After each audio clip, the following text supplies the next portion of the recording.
2014. Une nouvelle ère s'ouvre dans les télécommunications camerounaises. Nextel, le nouveau venu, promet de changer les règles du jeu. Internet plus rapide, couverture plus large, tarifs accessibles. Le Cameroun découvre enfin la 3G. Mais derrière le rêve du progrès, une autre histoire se prépare. Une histoire de luttes internes, de promesses brisées et d'un empire numérique qui s'effondre lentement. Voici la chute de Nextel. Le Cameroun compte déjà deux géants, Orange et MTN. Le marché semble verrouillé, mais un nouveau concurrent arrive, Nextel Cameroun. Né d'un partenariat entre le géant vietnamien Vietel Group et le milliardaire camerounais Baba Dampulo, Nextel se lance avec une promesse claire: moderniser le pays grâce à la technologie. Dès son lancement, Nextel frappe fort. Il devient le premier opérateur à introduire la 3G. En quelques mois, des millions de Camerounais adoptent un puce, attirés par la rapidité et les offres abordables. C'est le début d'une ascension fulgurante. Nextel se présente comme une marque du futur, mais dans l'ombre, un désaccord fondamental grandit entre ses deux pères fondateurs. Le capital de Nextel est réparti entre Vietel, 70%, et Bestinver Cameroun, 30%, la société de Baba Dampulo. Sur le papier, le partenariat semble solide, mais la réalité sera tout autre. Les Vietnamiens dirigent la technique, les Camerounais gèrent les relations locales. Mais très vite, les tensions éclatent. Bestinver accuse Vietel de monopoliser la direction, d'écarter les cadres camerounais et d'imposer des décisions sans concertation.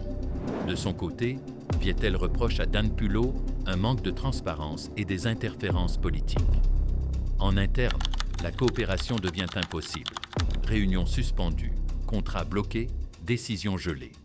Ce qui devait être un mariage stratégique se transforme en guerre silencieuse.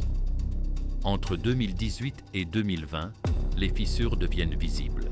Les investissements s'arrêtent, le réseau se dégrade, les salaires accusent des retards, les clients se plaignent, les agences ferment.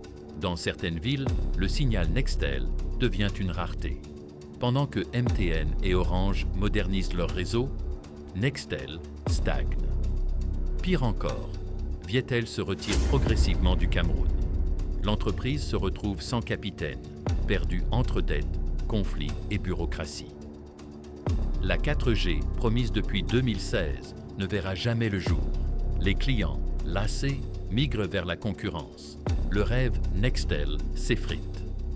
En 2021, la rupture est totale. Vietel quitte le Cameroun, laissant à Baba Dampulo une entreprise sans soutien technique. Les comptes plongent, les partenaires s'éloignent, les employés désespèrent. Les chiffres chutent brutalement. De plus de 3 millions d'abonnés en 2016, Nextel tombe sous la barre du million. Ses infrastructures vieillissent, son image s'efface et son réseau devient une légende urbaine. Le géant s'effondre, non pas dans un scandale public, mais dans un silence étouffant. Nextel, jadis symbole de modernité, devient un souvenir. L'histoire de Nextel n'est pas seulement celle d'un échec d'entreprise, c'est une leçon pour toute l'Afrique. Quand le pouvoir politique, les intérêts personnels et la mauvaise gouvernance s'entremêlent, même les meilleures innovations s'effondrent. Nextel avait la technologie, le marché et le potentiel. Ce qui lui manquait, c'était la cohésion. L'unité vaut plus que la puissance. Dans un monde où la technologie avance vite, les querelles internes sont un suicide lent. Nextel aurait pu devenir un modèle africain de connectivité. Elle est devenue un avertissement. Aujourd'hui, le Cameroun continue sa révolution numérique. MTN et Orange dominent, mais de nouveaux acteurs émergent. Nextel, elle, survit à peine, entre restructuration et possible rachat. Certains croient encore à son retour, d'autres à sa renaissance sous un nouveau nom. Mais quoi qu'il advienne, le nom Nextel restera gravé comme un symbole, celui d'un rêve africain brisé par la division. Nextel avait tout pour réussir, la technologie, le marché, l'ambition.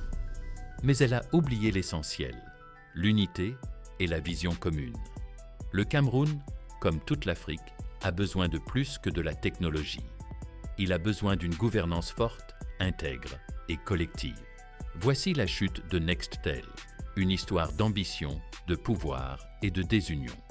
Une histoire qui, peut-être, ne fait que commencer.